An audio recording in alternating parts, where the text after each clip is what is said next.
महाकाल का अर्थ होता है समय की सीमा से परे एक ऐसी अदृश्य प्रचंड सत्ता जो सृष्टि का सुसंचालन करती है। आजकल लगभग सभी के जीवन में बड़ी कठिनाइयां आ रही है। परिवार के सदस्यों के बीच तनाव बढ़ती जा रही है। वर्ग युद्ध भीषण रूप ले रही है। सिविल वॉर करीब आती जा रही है। महाशक्तियों के बीच में तनाव बढ़ती जा रही है। कोल्ड वॉर अति उग्र हो गई है। मैस्कुलिनिटी और फेमिनिनिटी अस्त ग्रस्त हो चुकी है। प्रकृति के साथ खिलवाड़ की जा रही है। जानवरों को भी नहीं छोड़ी जा रही। चाइल्ड ट्रैफिकिंग, सैक्रिफाइसिंग, टॉर्चरिंग और रेप जैसी इत्यादि चीजें भीषण रूप ले चुकी है। इन सब से समय हमें आखिर क्या बताना चाह रहा है? क्या यह इस बात का इशारा है कि अब समय बदल रहा है? युग परिवर्तन की तैयारी आज से लगभग 150 साल पहले से ही शुरू हो गई थी। फिर भी इसके बारे में लोगों में अज्ञानता क्यों है? वह तैयारी कैसी है? युग परिवर्तन के दौरान हमें किन किन शक्तियों की जरूरत पड़ेगी? इसमें भारत की क्या भूमिका होगी और हमारे विश्व गुरु बनने की बात में कितनी सच्चाई है? इन सब की चर्चा हम इस श्रृंखला में करेंगे।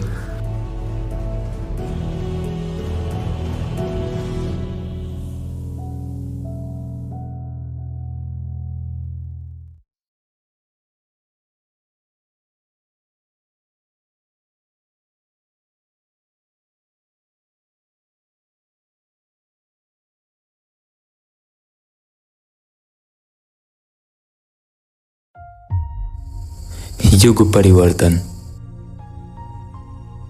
बहुत ही कम गिने चुने लोग ही जानते हैं कि वर्तमान समय युग परिवर्तन का संधि वेला है, और कुछ लोग जो दुनिया की भ्रष्टता को पहचान कर इसको समझने के करीब पहुंच रहे हैं, वह अपनी मानसिकता के वजह से ही इससे दूर हो जा रहे हैं।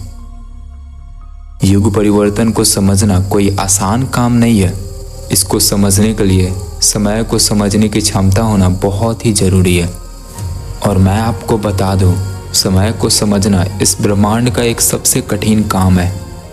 अच्छे खासे तपस्वी भी इसको समझने में भूल कर बैठते हैं, तो आम लोगों के पास इसको समझने की शक्ति ना होना बिल्कुल भी स्वाभाविक है। इसलिए तो आजकल के अधिकतम लोग हो रही युग परिवर्तन के बारे में अनजान है। आपको पता है, इसको होते हुए अभी आप अपने आँख के सामने देख सकते हैं, लेकिन कैसे, इसके बारे में भी मैंने आगे बात किया है। फिलहाल इसको होते हुए देखने के लिए हमें समय को इसके संदर्भ में समझना होगा। तो पहले समय के कुछ जरूरी कॉन्सेप्ट्स को देख लेते हैं।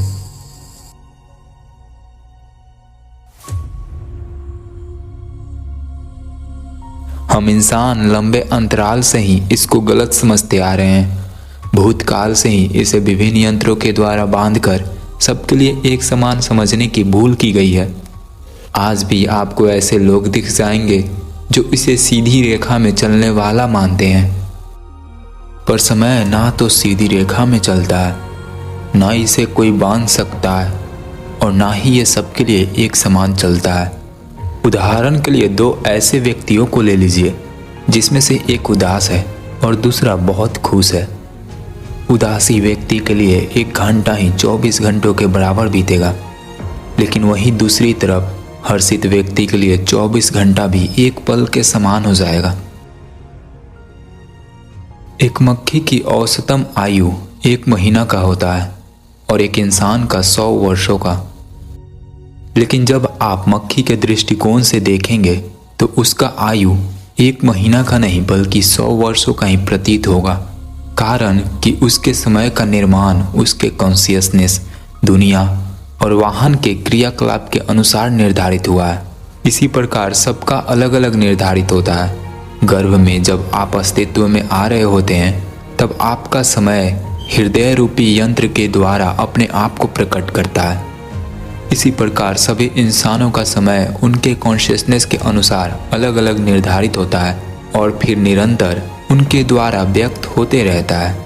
यानी कि जो आप कुछ सोचते हैं, बोलते हैं, पूछते हैं, किसी को सुझाव देते हैं, कोई कार्य करते हैं, जैसे कि किसी की मदद करना, तो कभी खुद भूल करना और किसी को दंड देना, ये सब कुछ आप नहीं करते, बल्कि ये समय है जो आपसे करवा रहा है। सुबह होते ही आप उठ जाते हैं। क्यों? क्योंकि उठने का समय हो जाता है। और जब आप भयानक स्थिति में होते हैं तब फाइट और फ्लाइट मोड में आ जाते हैं। क्यों? क्योंकि उस दौरान आपको 2 टाइमलाइन दिया जाता है, जिसमें से किसी एक को चुनने का आपके पास स्वतंत्र इच्छा होता है। इसी प्रकार हमें अपने फिक्स्ड डेस्टिनी तक पहुंचाने के लिए अलग अलग टाइमलाइन दिए जाते हैं, जिससे हमें अलग अलग अनुभव लेने का मार्ग प्राप्त होता है।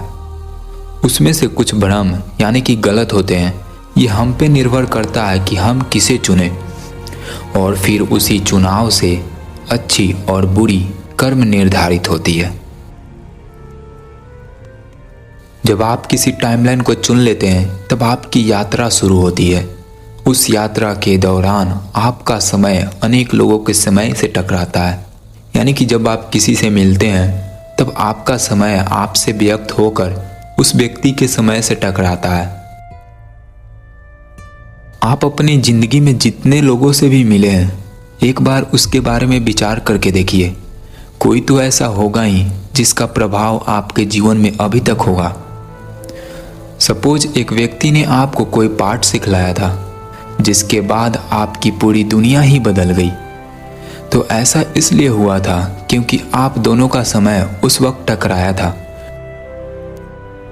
इसी प्रकार हम सबका समय आपस में टकराकर निरंतर एक दूसरे से प्रभावित हो रहा है, जिससे हर पल हमारे जीवन की दिशा और दशा निर्धारित हो रही है।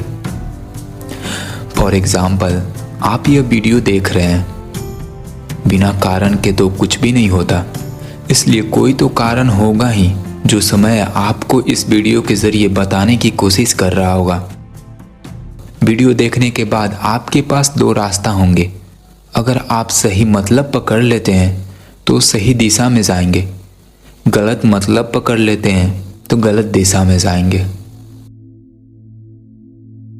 इन सभी बातों का मतलब यही है कि समय है एक ही चीज, लेकिन यह सबके लिए अलग अलग रूप लेकर प्रकट हो रहा है। छोटो जीवों के लिए अलग, हमारे लिए अलग, फिर तरंग की तरह व्यवहार करके आपस में टकरा रहा है, जिससे सबकी जीवन की दिशा और दशा निर्धारित हो रही है। और इसी प्रकार यह सृष्टि भी संचालित हो रही है। यानी कि यह एक डोर की तरह भी है जो हम सबको एक दूसरे से बांधकर निरंतर माया का जाल बुन रहा है, और इस मायावी भौतिक दुनिया को भी संचालित कर रहा है। भौतिक दुनिया को संचालित तो परमात्मा ही कर सकते हैं ना, वह जो भौतिकता से परे हो। इसलिए काल खुद परमात्मा का स्वरूप है। यानी कि काल को समझने का अर्थ हुआ परमात्मा और उनके खेल को समझना। इसलिए इसे समझने के लिए हमें सृष्टि के 3 मुख्य प्रक्रियाओं, जो कि रचनात्मक, गतिशीलता और विध्वंसक है, इसको समझना होगा, तभी हम काल को समझ पाएंगे। और यह प्रक्रिया इतनी आसान नहीं है, यह एक लंबी यात्रा के दौरान ही पूर्ण हो सकता है। जब सृष्टि का जन्म हो रहा था तब हिरण्यगर्भ से सर्वप्रथम काल ही प्रकट हुआ था, जिसके बाद काल से ही सब कुछ अस्तित्व में आया। यानी कि काल ही इस सृष्टि को सहारा देता है, सब कुछ को जोड़कर संचालित भी करता है और फिर सबको नष्ट भी कर देता है। अब गहराई से विचार करेंगे तो आपको पता चलेगा कि हिरण्यगर्भ और काल के माया के परे भी कोई है जो काल से सृष्टि की 3 मुख्य प्रक्रियाओं को करा रहा है।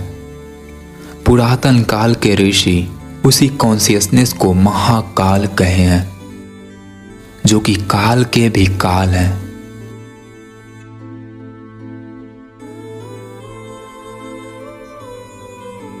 माता पार्वती और महाकाल से हिरण्यगर्भ उत्पन्न हुआ था। फिर हिरण्यगर्भ से ही इस सृष्टि और काल का अस्तित्व आया, जिसे वेस्टर्न साइड में स्पेस टाइम भी कहा जाता है।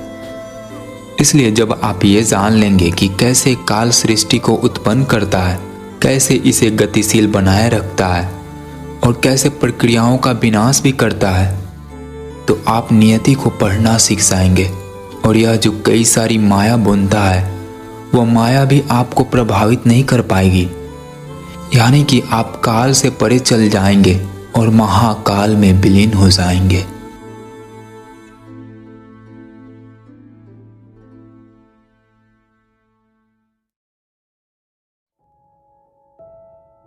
अब काल के इन्हीं सब ज्ञानों के साथ युग परिवर्तन के बारे में बात करते हैं।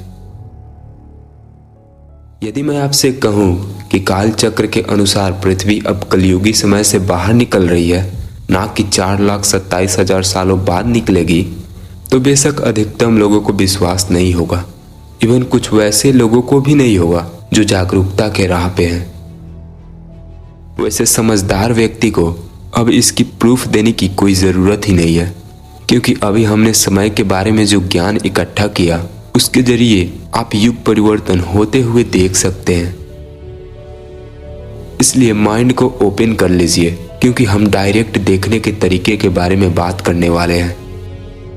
वैसे सिर्फ इस एक वीडियो के जरिए वो प्रदर्शन पूरी तरह से व्यक्त नहीं हो सकता है, इसलिए आपको मुझे समय देना होगा।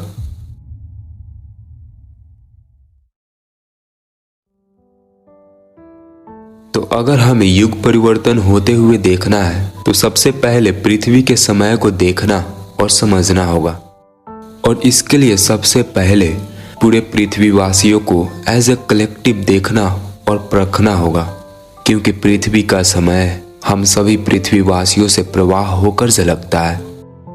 जब हमारा अस्तित्व ही इनके साथ है, इन्हीं के मिट्टी, वायु, जल और अग्नि से उत्पन्न हुए हैं, तो जब सभी सामग्रियों का लेन इन्हीं से है तो इनका समय हम में से प्रवाह करेगा ही।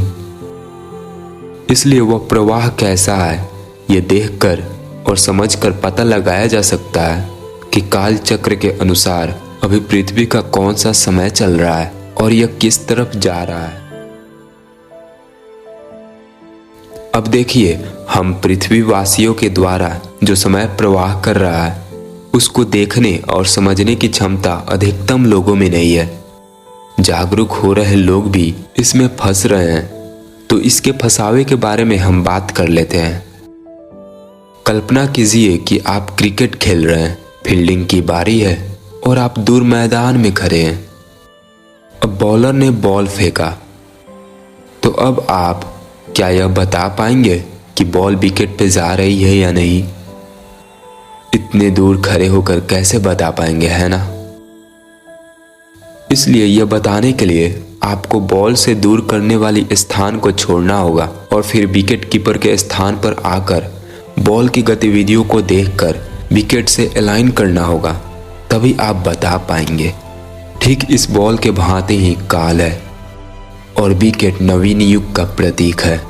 तो काल नई युग की तरफ जा रहा है या नहीं, यह देखने के लिए आपको उन जगहों को छोड़ना होगा जो आपको काल को देखने और परखने से दूर करती है। अर्थात आपको पहले तो अपनी कंफर्ट जोन छोड़नी होगी, जिसमें आप सिर्फ आपसी बातों पे ही ध्यान देते हैं। सामाजिक कर्तव्यों को भूलकर सिर्फ व्यक्तिगत जिम्मेदारियों को ही निभाते हैं। सिर्फ दैनिक जीवन की पूर्ति के लिए ही अपना पूरा जीवन व्यतीत कर देते हैं, और भी बहुत कुछ जिसमें हम सिर्फ मजे के पीछे भागते हैं। फिर दूसरा चीज जो आपको असली समय को देखने से रोकती है वह है धोखाधड़ी। ऐसा इसलिए क्योंकि यह कलयुग है जहां पे शासन उन भूत, पिशाच, राक्षसों और रेप्टेलियंस का है जिनका वर्णन कई सारे महाकाव्य में भी है। जैसे जैसे युग ढलता जा रहा था, लोगों में ज्ञान और जागरूकता की कमी होती गई, जिसके वजह से इन राक्षसों को हम पे शासन करने का बल और मौका मिलता गया। क्योंकि पृथ्वी के पश्चिमी भाग में लोअर चक्रास की उपस्थितियां हैं, तो उधर के लोगों को नियंत्रित करना आसान था। इसलिए वह उधर से ही लोगों को नियंत्रित करना शुरू किए और उधर ही अपना कंट्रोल हब भी बना लिए। इसलिए तो आज पूरी दुनिया वेस्टर्न साइड से कंट्रोल होती है। तो ये सब आपको नियंत्रित करके इस युग की सबसे बड़ी धोखाधड़ी में रखते हैं। काल के असली रूप को तोड़ मोड़ कर बताते हैं।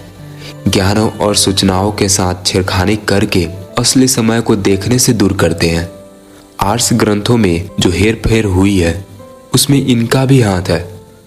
यह अभी के समय में टीवी, न्यूज़, इंटरटेनमेंट जैसी अनेकों प्रकार की मीडिया से असली समय को देखने से भ्रमित करते हैं। तो आपको इन सभी धोखाधड़ियों को भी पहचानना होगा।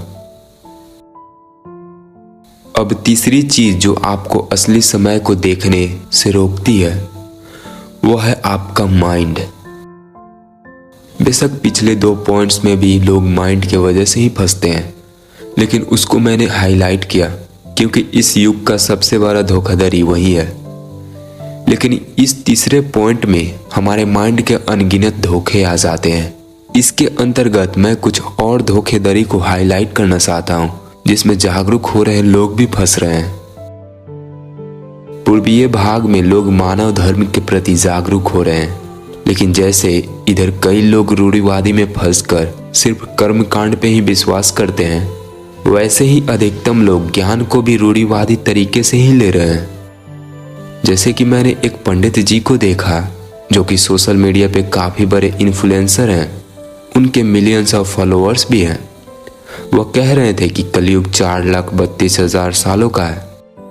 आर्ट्स ग्रंथों के साथ हेरफेर हुई है और यह उसी ग्रंथों के ज्ञान को अंधाधुंध तरीके से ले लिए, साथ ही आधुनिक समय के साथ संबंधित करके विश्लेषण करके भी नहीं देखे, इसलिए 4,32,000 साल के विश्वासी हैं। ऐसे ही रूढ़िवादी तरीके से बाकी के रिलीजन्स भी फंस रहे हैं। और जो वेस्टर्न फिलॉसफी के साथ नए युग के प्रति जागरूक हो रहे हैं, उनमें यह दिख रहा है कि अधिकतम लोग मानव धर्म के ज्ञाता नहीं हैं, वरना अभी तक वो पूर्वीय भाग के ज्ञानों को समझकर अपनाने भी लगते और तो उनको इस अवेकनिंग पीरियड के दौरान काफ़ी मदद भी मिलती, प्लैनेटरी कॉन्शियसनेस तक आसानी से पहुंचने लगते, क्योंकि उनको आधुनिक समय की गतिविधियों को अच्छे से देखने की आधार मिल गई है। लेकिन यह एक तरफे ज्ञान और ध्यान के वजह से फंस जा रहे हैं। अभी जो USSR वर्सेस डीप स्टेट हो रहा है और उधर की जो 5D कॉन्सेप्ट्स और एलियन फिलॉसफी है, बात बस उतनी तक ही नहीं है, इसके परे भी इस युग परिवर्तन के दौरान बहुत कुछ हो रहा है जिसके बारे में लोगों को ज्ञात ही नहीं। यह सब तो पश्चिमी भाग की गतिविधियां हैं, बाकी आपको तब पता चलेगा जब पूर्वीय भाग के ज्ञान और उसके तरफ ध्यान जाएगा। पृथ्वीवासियों का अंतिम लक्ष्य मानव धर्म की स्थापना करना ही है, यानी कि ऐसा सेट ऑफ रूल्स जो मनुष्य को अपने परम तत्व को पहचानने में मदद करे। लेकिन पश्चिमी भाग वाले लोग जब मानव धर्म के ज्ञाता ही नहीं है, तो सिर्फ इन 3 चीजों से गतिविधियों को देखकर भविष्य का पूरा मामला कैसे समझा जा सकता है। मुझे आप कुछ समय दीजिए, आने वाले वीडियोज में इन सब के बारे में डिटेल में बात करेंगे। फिलहाल हमें ये जान लेना चाहिए कि ये दोनों भाग वाले लोग बस एक तरफे ज्ञान और ध्यान के वजह से फंस रहे हैं। जो पूर्वीय भाग वाले जागरूकता के राह पे हैं, वो पश्चिमी भाग जिधर दुनिया का कंट्रोल हब है उसके गतिविधियों पे ध्यान ही नहीं दे रहे हैं।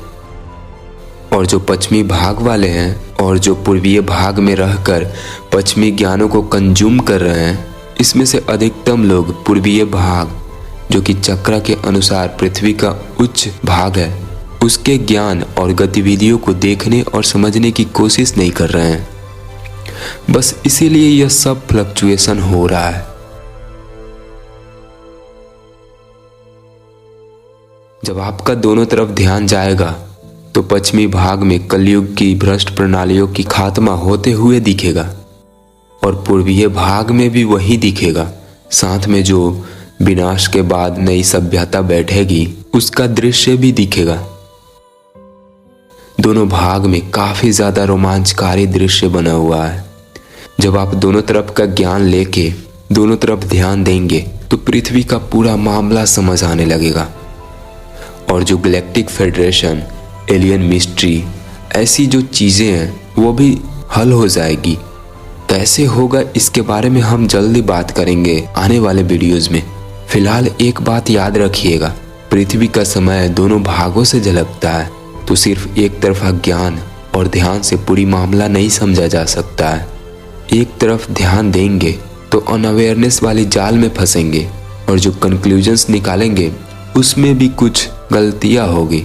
ऐसा ही जागरूक हो रहे लोगों के साथ हो रहा है।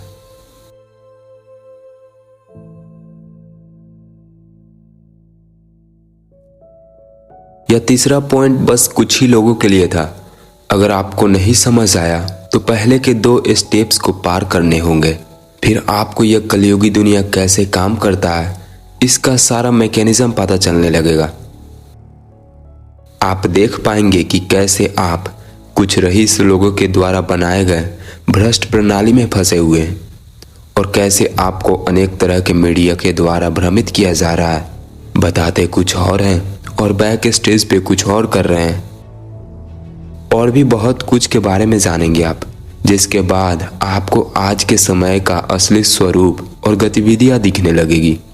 फिर आप जो दुनिया में अत्याचार हो रहा है, अनीतियां और अराजकता जैसी जो चीजें हैं, इसके बारे में अवगत होने लगते हैं। आपको ग्रेट रीसेट के बारे में भी पता चलता है, जो कि वह लागू करके पूरी दुनिया की पॉलिटिकल और इकोनॉमिकल सिस्टम बदलना चाहते हैं, जिससे पूरी दुनिया बर्बाद होगी, या फिर ये लोगों में जागरूकता लाने का अवसर देगा, जिससे दुनिया एक नई सिरे से शुरू होगी। इन सब के बारे में जांच पड़ताल करने के बाद यदि आपके पास अध्यात्म का ज्ञान, अनुभव और समझ होगा, तब यही वो पल होगा जिस वक्त आपको एहसास होगा कि अब युग बदलने वाला है। ध्यान रहे, सिर्फ ग्रेट रीसेट तक ही जानना काफी नहीं है। मैंने कई लोगों को देखा जो इसके बारे में जानते तो हैं, लेकिन कह रहे हैं कि ये युग परिवर्तन नहीं बल्कि एंड टाइम है या फिर गुलामी परिवर्तन है। वो बस अध्यात्म का ज्ञान, समझ और अनुभव के कमी वाले जाल में फंसे हैं। इसलिए माइंड बॉडी स्पिरिट कॉम्प्लेक्स को डेवलप करके आध्यात्मिक होना भी जरूरी है और लॉजिक और एनालिटिकल माइंड के परे सोचने समझने की शक्ति होना भी जरूरी है। तभी आप युग परिवर्तन होते हुए देख पाएंगे। इन सभी बातों का मतलब यही है कि मात्र 3 स्टेप्स में युग परिवर्तित होते हुए देखा जा सकता है। पहला, कंफर्ट जोन को छोड़ के, दूसरा धोखाधड़ियों और फंसावे को पहचान के, जिसके बाद जब समय का असली स्वरूप दिखने लगेगा तब जरूरी है आध्यात्मिक होना।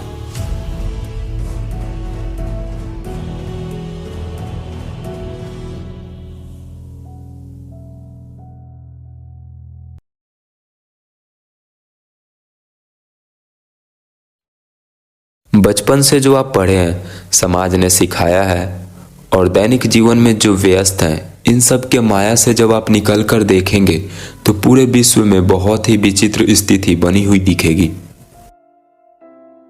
बात करें वेस्ट की, जिधर से पूरी दुनिया नियंत्रित होती है, तो वह न्यू वर्ल्ड ऑर्डर को स्थापित करने के लिए कई सारे साइकोलॉजिकल गेम खेल रहे हैं और जिनको उसके बारे में ज्ञात नहीं, वह जान तक भी गंवा रहे हैं। और बात करें ईस्ट की, तो भ्रष्ट प्रणालियों के खात्मा के बाद जो मानव धर्म स्थापित होगा, उसके लिए इधर लड़ा जा रहा है। इधर रिलीजन के नाम पे लोग दूसरे को मारने काटने से भी पीछे नहीं हट रहे हैं। महिलाओं पे बलात्कार हो रहा है और दोनों भागों में जो विशाल मात्रा में बच्चों की किडनैपिंग होती है, जिसके पीछे की सच्चाई मीडिया आपको बिल्कुल भी नहीं बताती। उनको इलेक्ट्रिक शॉक वगैरह देकर टॉर्चर करते हैं और फिर एंड्रोनोक्रोम निकाल कर नशा कर रहे हैं। वह तो इंसान को खाने से भी पीछे नहीं हट रहे हैं। साथ ही प्रकृति माँ के साथ हार्प जैसी टेक्नोलॉजी से खिलवाड़ भी कर रहे हैं। इन सभी बातों से समय यही बता रहा है कि कलयुग अब पूरी तरह से चरम सीमा पे पहुंच चुका है। इसलिए तो आजकल बुराइयां अच्छाइयों से ज्यादा शक्तिशाली हो गई है, जिसके वजह से सृष्टि में असंतुलन पैदा हो गई है। ऐसी ही स्थितियों में सृष्टि को संतुलित करके बचाने के लिए प्रक्रियाएं रची जाती है, जिस वक्त महाकाल यानी कि समय की भूमिका सर्वोपरि होती है।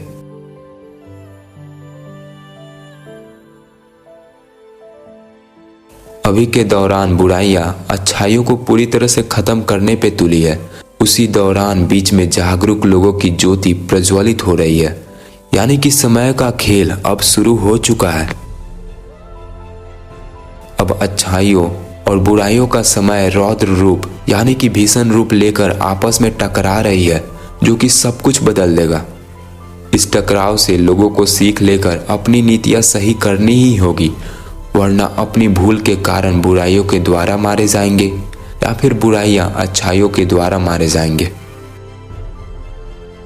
ऐसे ही महाकाल अच्छाइयों और बुराइयों का इस्तेमाल करके सृष्टि में संतुलन लाते हैं। जो नहीं सुधरते हैं उन्हें ऐसे ही दंड मिलता है, और जो सुधर जाते हैं उनमें आत्म परिवर्तन हो जाने की वजह से नए युग का शुरुआत होता है। इन सब को अच्छे से समझने के लिए उदाहरण लेते हैं। एक कुत्ता गली में जब छोटे मोटे अपराध करता है तब लोग सहन कर लेते हैं, पर जब वह पागल होकर चिल्लाए और लोगों को अंधाधुंध तरीके से काटते फिरे तो उन्हें दंड ही दिया जाता है। अगर वह सुधर जाए तो ठीक, वरना प्राण दंड ही दिया जाता है। इसी प्रकार जब नरभक्षी बाघ आपको खाने आए तो आप उसे खाने थोड़े देंगे, उसे आप रोकने की कोशिश जरूर करेंगे। और जब हाथी पागल होकर बेकाबू हो जाते हैं, तबाही मचाते हैं और शांति के लिए खतरा बन जाते हैं, तब उन्हें कठोरता पूर्वक ही तो ठीक किया जाता है ना। इसी प्रकार सभी मनुष्य के लिए भी यही नियम लागू होता है। उसे एक मर्यादा में रहना चाहिए, वासना और तृष्णा में डूबकर उतना भी स्वार्थी नहीं होना चाहिए जिससे सार्वजनिक हित का नाश हो, प्रकृति, पशुओं और दूसरे लोगों का भी विनाश हो। अगर वह मर्यादा में नहीं रहता, स्वार्थपूर्ण होकर नर पिशाच की तरह व्यवहार करता है, तो सृष्टि को बचाने के लिए उसको सुधारना बहुत ही आवश्यक हो जाता है। बच्चे जब बहुत शरारत करते हैं, समझाने बुझाने से भी नहीं मानते, तो अध्यापकों को उनको दूसरी तरह से सबक सिखलाना पड़ता है ना। माता पिता भी ऐसी स्थितियों में कठोरता से पेश आते हैं, और कई बार तो वो कठोरता इतनी कठोर रहती है जो उन्हें लंबे समय तक याद रहती है और उन्हें आगे शरारत करने से रोकती है। ठीक इसी प्रकार हमारे माता पिता, गुरु और सब कुछ परमात्मा है। जब भी हम मनुष्य भटक जाते हैं, पाप, दुष्कर्म और अनीतियां बरतते हैं, वैसी कामों को करते हैं जो हमें परमात्मा तक पहुंचकर अपनी परम तत्व को पहचानने से रोकता है, तब वो धर्म की शिक्षा देने के लिए, अनीतियों को छुड़वाकर सदाचार का पाठ सिखलाने के लिए समय का रौद्र चक्र चलाते हैं। ऐसी अधर्मी लोगों में कुछ लोग ऐसे भी होते हैं जो अज्ञानता में डूबकर अधर्म किया करते हैं। उनको पता ही नहीं रहता कि क्या सही है और क्या गलत, तो इन्हें भी सुधरने का मौका दिया जाता है। परमात्मा यानी कि परम पिता समय चक्र के द्वारा कई सारे उच्च चेतना शक्ति रखने वाले आत्माओं को अवतरित होने को कहते हैं। उन्हें अलग अलग टाइमलाइन देते हैं, जिसमें से चुनाव करके कई सारे परग्रही भी आते हैं और पृथ्वी के विकास में मदद करते हैं। कुछ विशेष कार्यों के लिए जो जीवन मरण के चक्र से मुक्ति पा लिए होते हैं, वह भी स्व इच्छा से आते हैं। फिर ये सब प्यार और प्रकाश फैलाकर लोगों के अंदर के प्रकाश को विद्यमान करने की कोशिश करते हैं। इस दौरान कई लोग संभलते भी हैं, पर जो व्यक्ति उस पर ध्यान नहीं देते और नहीं सुधरते, अनीतियां बरतते और अपराध करते, उनके लिए दंड का व्यवस्था होता है। हो सकता है अगर वह ध्यान ना दे तो बुराइयों के द्वारा मारे जाए, जैसे कि कई लोग आजकल वैक्सीन से मर रहे हैं। और ऐसा भी होगा कि शक्तिशाली बुराइयां उनके द्वारा मारे जाए जो सिद्ध पुरुष अवतरित हुए हैं। मतलब ऐसी अनेकों प्रकार से जो सीख नहीं लेते और इग्नोर करते हैं, उनको सजा मिलता है। इसमें कर्म भी मायने रखता है, और यह सब परमात्मा समय चक्र के द्वारा ही करते हैं। उनका अस्त्र शस्त्र समय ही है जिसके द्वारा वह सब कुछ सुधार देते हैं। जब युग ढलता जा रहा था, तब सभ्यता भी गिरती जा रही थी। उस दौरान परमात्मा कई सारे सिद्ध पुरुषों को भेजे थे जो उचित और अनुचित का ज्ञान दिए। जब तक उन अवतारों के प्रयास से काम बनता जा रहा था तब तक वह कठोरता नहीं बढ़ते, लेकिन अब स्थितियां बेकाबू हो चुकी है। उन अवतारों के नाम पे लोग रूढ़िवादी में फंसकर अपने आप को विभाजित कर चुके हैं, और जो अनीतियां बरत रहे हैं वह समझाने बुझाने से भी नहीं मान रहे हैं। धर्म और सदाचार को कूड़े की तरफ फेंक रहे हैं, दल बल का प्रयोग करके अनीतियां बरत रहे हैं। इसलिए उनको समझाने के लिए ऐसी उपायों को लाना जरूरी हो गया है जो निर्दयतापूर्ण और भयानक हो। ऐसी ही स्थितियों में महाकाल चिंतित होकर रौद्र रूप धारण करते हैं। फिर समय की ऐसी गतिविधियां चलती है जिससे दसों दिशाओं में हाहाकार मच जाता है। डमरूनाद से दिशाएं कांपने लगती है, यानी कि समय की ऐसी तरंग उत्पन्न होती है जिससे पूरी दुनिया में मौजूद अधर्मियों पापियों का विनाश आरंभ हो जाता है। उनके गले में लिपटे सांप विष की फुसकारें लगाने लगती है, अर्थात लोगों में मौजूद अहंकार को नष्ट करने की प्रक्रियाएं शुरू होती है। फिर तांडव के हर एक थिरकन यानी कि कदम पे ज्वालाएं उठती है, यानी कि विस्फोटक विनाश होने लगता है। पापियों को समय का त्रिशूलीय शक्ति यानी कि जिसे कोई रोक नहीं सकता, जिससे कोई बच नहीं सकता, वह विनाश कर देती है। फिर मनुष्य के मुंडियों से उनका श्रृंगार हो जाता है और खप्परदानी में रक्त भर जाता है, अर्थात उस प्रलय की स्थिति में समय का दृश्य ऐसा हो जाता है जिस वक्त कईयों की मृत्यु हुई रहती है और पृथ्वी रक्तपात से भरी हुई होती है। डमरू नाद मधुर गीत और ज्ञान का भी प्रतीक होता है, यानी कि प्रलय के बाद अच्छी तरंगों से सृष्टि का पुनर्निर्माण आरंभ होता है और ज्ञान की भी तरंग छोड़कर सभ्यता बैठाने की कार्य शुरू की जाती है।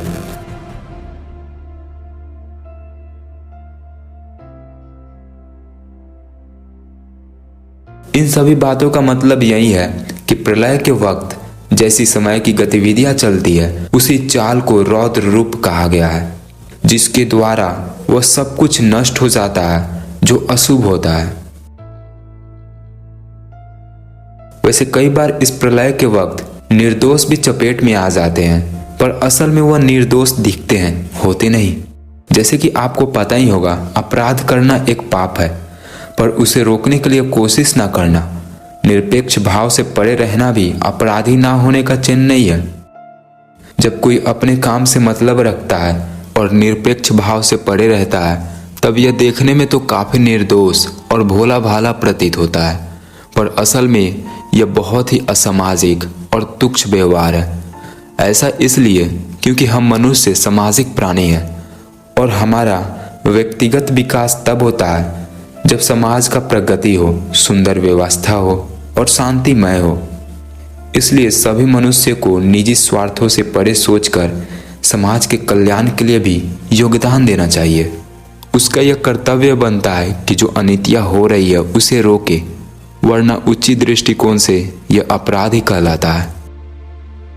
जैसे कि मान लीजिए मोहल्ले में आग लग रही हो और कोई उसे बुझाने का कोशिश ना कर खड़ा होकर चुपचाप तमाशा देखे।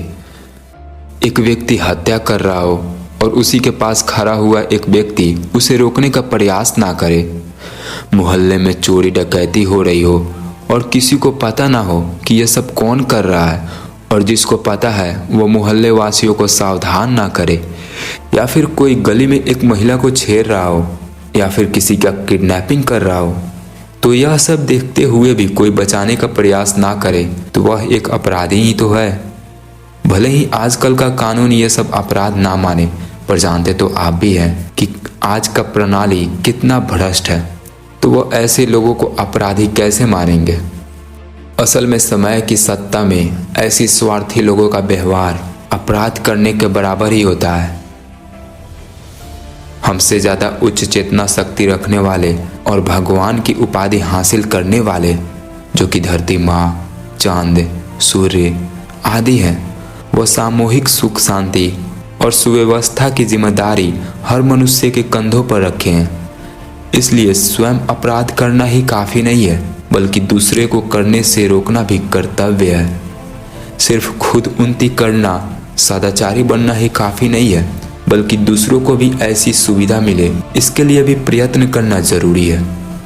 जो इस ओर ध्यान नहीं देता वो अपराधी ना दिखते हुए भी अपराधी है, और ऐसी अपराधियों को भले ही कानून सजा ना दे, लेकिन समय की सत्ता जरूर देती है। वैसे हमारे दुनिया में जो कुछ बड़े बड़े लोग हैं, जैसे कि सेलिब्रिटीज और बिलियनरी जैसे लोग, आपको क्या लगता है इन लोगों को सजा मिलेगी कि नहीं? मेरे हिसाब से तो जरूर मिलेगी, क्योंकि इनमें से अधिकतम लोगों ने बहुत ही गलत किया है। इन बिलियनरी के पास इतने सारे पैसे हैं, पर जो भूख से मर रहे हैं उनको सहायता ना देने के बदले ग्रेट रीसेट के अंतर्गत प्राइवेटाइजेशन लाकर स्थिति को और भद्दा कर रहे हैं। और यह स्क्रीन पे चमकने वाले लोग, इनको फेम की पावर दी गई थी जिसका सदुपयोग करके समाज को सुधार सकते थे, लेकिन जिन्होंने इनको पावर दिया उनके ही तलवे चाटने लगे। जैसी तैसी स्क्रिप्ट दी गई, बिना गलत सही का ध्यान रखे काम किए, और ऐसे ही समाज को सुधारने के बदले और बिगाड़ने का भागीदारी बन बैठे। इनमें से तो कई सारे ऐसे भी हैं जो डार्क सोसाइटी के लिए लोगों को फंसाने का काम करते हैं। जब दुनिया में कुछ गलत होता है तो चुप्पी साध लेते हैं। बाहरी मुद्दा को छोड़िए, इनके खुद के इंडस्ट्री के अंदर भी कुछ गलत होता है तो चुप्पी साध लेते हैं। इनको ना महाभारत से सीखना चाहिए कि ऐसी स्थितियों में चुप्पी साधने से समय की कैसी गतिविधियां चलती है। इसलिए ऐसे लोगों को तो सजा मिलेगी ही, समय के द्वारा ऐसी ऐसी स्थितियां उत्पन्न होगी कि इनको सजा अपने आप मिल जाएगी। यह सब सुनकर आप जरूर सोच रहे होंगे कि इस लेखा से देखा जाए तो सिर्फ ये कुछ प्रसिद्ध लोग ही नहीं, बल्कि अधिकतम लोग दुनिया में ऐसे ही हैं। तब तो सजा लोगों के भारी मात्रा को मिलेगी। बिल्कुल सही सोच रहे हैं आप। आपको क्या लगता है जॉर्जिया गाइडस्टोन पे जो पॉपुलेशन को 50 करोड़ तक रखने के लिए कहा गया था, वो एलिट्स कर रहे हैं? बिल्कुल भी नहीं। यह सब कुछ समय के नियंत्रण में हो रहा है। एलिट्स तो बस एक जरिया है जिसके द्वारा समय प्रवाह करके सभी का हिसाब किताब कर रहा है। इसके जरिए सभी को अपने गलत कर्मों का फल मिल जाएगा। ये सब सुन के आप ये मत समझना कि जो मर रहे हैं वो अपने कर्मों का ही फल भुगत रहे हैं, तो मैं उनकी चिंता ही क्यों करूं और मदद ही क्यों करूं? नहीं, आपको अपने कर्तव्यों को निभाकर कर्म करते रहना होगा। आप अपने कर्तव्यों पर ध्यान दीजिए। आने वाले दिनों में महाकाल यानी कि समय की ऐसी क्रियाकलाप सामने आने वाली है जिसमें अनगिनत लोगों को कष्ट सहने पड़ेंगे। सफलता और पैसे की नशे में मनुष्य सिर्फ झूमता रह रहा है। हर्षो उल्लास की जो इन्हें वातावरण मिली है, इसमें सिर्फ इनका अहंकार ही बढ़ रहा है। सिर्फ व्यक्तिगत स्वार्थों की पूर्ति में सामूहिक कल्याण का नाश हो रहा है। इनको समझाने बुझाने का प्रयास भी विफल हो रहा है, जिसके वजह से सिर्फ विनाश ही विनाश हो रहा है। इसलिए इनको सुधारना अब जरूरी हो गया है, और यह काम महाकाल की रौद्रता करती है। समय की अब ऐसी चक्र चलनी शुरू हो गई है जिसमें सब कुछ बदलेगा और अनगिनत लोगों को कष्ट सहने पड़ेंगे। बस कुछ ही समय में स्थितियां प्रलय जैसी होगी। महायुद्ध की स्थिति तो बनी ही है। प्रकृति प्रकोप आर्टिफिशियल और नेचुरल तरीके से देखने को तो मिल ही रहा है, और सिविल वार जैसी भी अनेकों प्रकार की विपत्तियां उत्पन्न हो ही रही है। उस दौरान व्यक्तियों को ऐसे झटके लगने वाले हैं कि उनको ना चाहते हुए भी अपनी रीति नीतियां बदलकर सही करने ही होंगे। आपको याद है बचपन में जब हम शरारत करते थे तो कैसे हमें सुधारने के लिए माता पिता के डंडे पड़ते थे। इसी प्रकार हमारी माता पृथ्वी है, सौरमंडल हमारा परिवार है। तो कुछ लोग जो आउट ऑफ कंट्रोल हो के सामूहिक विनाश कर रहे हैं, इन पे समय की ऐसी डंडा चलेगी कि इनकी चीख निकल जाएगी। तभी उन्हें अपनी गलतियों को खोजने और सुधारने की याद आएगी। ऐसे लोगों को सुधारने का तरीका है तो एकदम कठोरतापूर्वक, है ना? पर इसके फायदे बहुत हैं।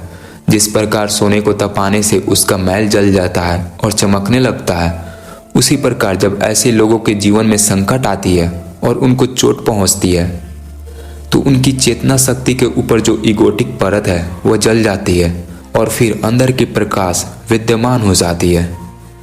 समय की चाल को देखकर ऐसा लग रहा है कि महाकाल आने वाले दिनों में ये सब कुछ करने वाले हैं।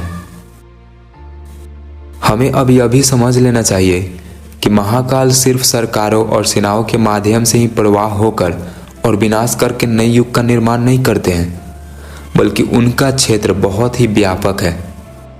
असल में युग परिवर्तन हमारे अंदर बदलाव आने के बाद ही हो सकता है, इसलिए वह व्यक्तिगत स्तरों पे भी सबके अंदर से प्रवाह करके बदलाव ला रहे हैं।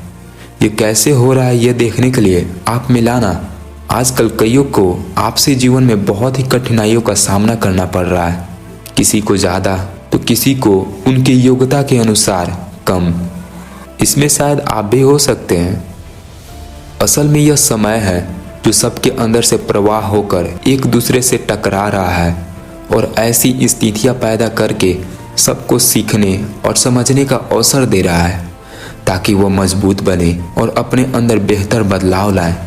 एक बार वह सही सीख लेकर अपना लेंगे तो वैसी स्थितियां भी बनना कम हो जाएगी, लेकिन अगर कोई नहीं सीखता है और इग्नोर करता है तो निरंतर उनको भारी समस्याओं का सामना करना ही पड़ेगा, क्योंकि अब इस समय का रौद्र रूप चल रहा है, जिस दौरान ये प्रक्रियाएं बहुत ही सख्तता से चल रही है।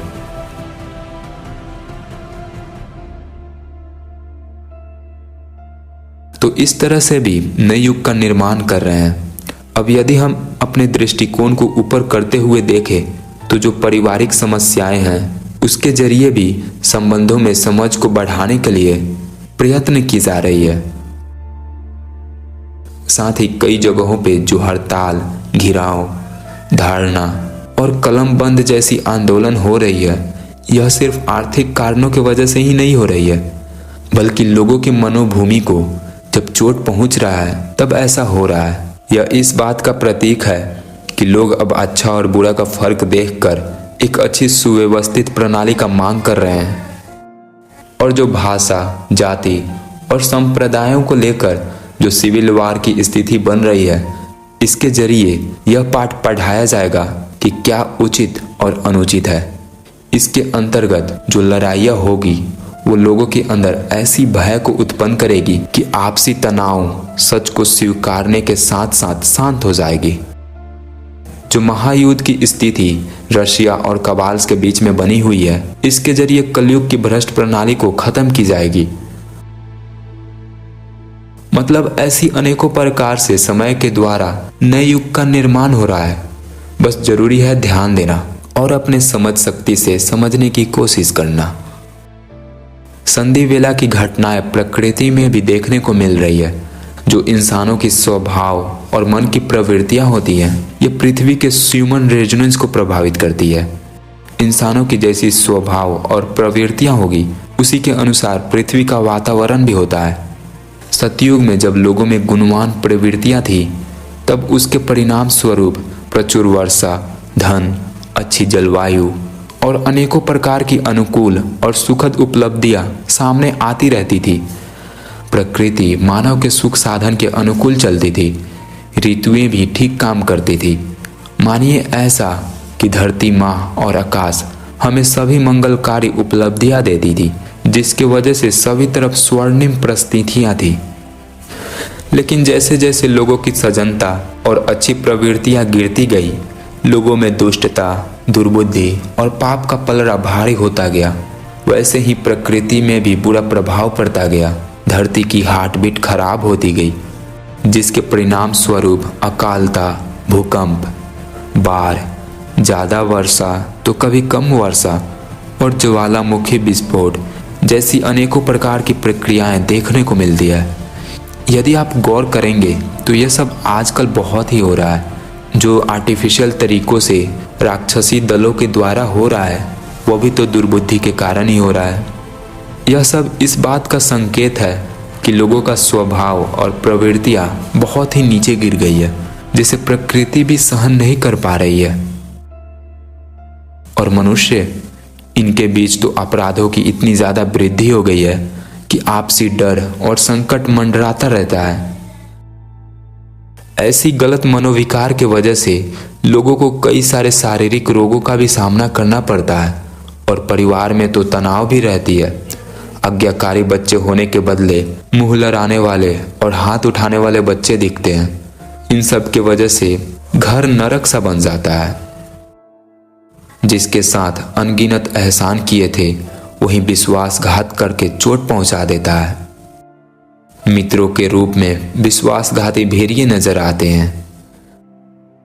बढ़ी हुई प्यास और लालच के अनुसार आर्थिक साधन नहीं जुटते और सफलता ना मिलने पर ज्ञान के अभाव में शोक करने जैसे अनेकों प्रकार की परिस्थितियां, चिंता, भय और निराशा जैसी वातावरण बनी रहती है, जिसकी वजह से मनुष्यों का शरीर और मन एक प्रकार से आग में जलता है और उस जलन से इतनी पीड़ा होती है कि लोग आत्महत्या तक भी कर लेते हैं। नरक इसे नहीं तो और किसे कहेंगे भला। युद्ध, विनाश, प्रकृति प्रकोप और सत्ता में बैठी राक्षसी दलों के द्वारा जो लोगों को फंसाने की चाल चली जाती है, यह सब इससे अलग बात है।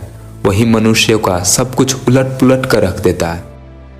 यह सब होता तो है हमारे ही बिगड़े मनोविकार के वजह से, लेकिन जब जब होता है तब तब हमें पहले से बेहतर ढांचे में ढलाकर बेहतर बनने के लिए विवश कर देता है। जैसे कि जो कोरोना का महामारी आया, अगर इसके पहले अधिकतम लोगों को यह पता होता कि नकली महामारी एक साजिश के रूप में तैयार की जा रही है ताकि जैब के जरिए कुछ एजेंडाज को लागू किया जा सके, तो क्या यह सब खेल खेले जाते? नहीं ना। लेकिन जब खेला गया तब इसके वजह से जागरूक लोगों की ज्योति प्रज्वलित हुई। फिर वही जागरूक लोग दूसरे लोगों को जागरूक करने में भी लग गए। मतलब कि यह अवेकनिंग चैन रिएक्शन की तरफ बढ़ता जा रहा है। अब यदि आप वेस्टर्न कंट्रोल सेंटर के गतिविधियों पे नजर रख रहे हैं तो आपको पता होगा कि अभी बहुत सारी विपत्तियां आने वाली है। तो जरा कल्पना कीजिए कि वो लोगों को कितने तरह की पाठ सिखलाएगी।